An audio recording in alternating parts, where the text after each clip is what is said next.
Mỗi xe hay tiệt, ô lý trả thế mua và chữ tí lần xứ. Em muốn đầu tủ và chữ chỉ tàu đi đó.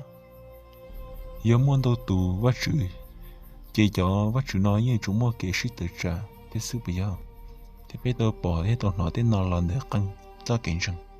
Ý thú và chữ, sĩ tuần đó, ý thú và chữ. Ý thú và chữ, một ba ý thú và chữ tuần, tu thì bé thế. Giờ linh đã có dọn chân tủ và chữ của nữ, trâu tổ tuần được thế đó. Thì mua cả lần hai tiền, 우리 자 허무 너도 와 주지도 이도 와 주 cả lúc 이도 와 주 hoa 이도 와 주 chùa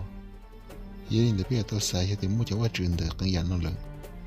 lại chỗ mua huy chỉ cả thế giờ ở lớn mua được sư yên để thế li hai tiền 와 주 chỗ mua tí tu sư chỗ mua đồ tu li cho 와 주 xin đồ sĩ tuần đấy xong li cho 와 주 nó xong li chỗ mua trăng li yên để phong để ăn củ lan tiết số chơi hai tiền nhất rồi phong để hai tiền sự lọ ẩm yếu trong ngũ yên thì là có hai tiền giống muốn đầu tù quá chữ giờ linh đời chủ mua cái cuốn sổ sống đủ chạy chân sư thì chỉ mua giá đầu phong đời sự lọ u minh luôn trong ngũ yên thì cho tụi hai tiền ở lọ ở yếu quá chữ người chỉ cho yêu mình nhiều thế chủ mua lời tù quá chữ trong lý quá chữ đi thế hai tiền chủ mua tí tù quá chữ thế giờ tù quá chữ mua hơi chỉ chắc rồi ya thế giờ tù quá chữ chỉ ý bỏ chạy ya Giờ hai tiếng này tàu muốn nhận nhát rồi hậu cho phong tử kiện rằng của lo sắp lỡ hồn tiết tế nào. Tân thơ cho phong tử kiện rằng của lo sắp lỡ hồn tiết tế nào.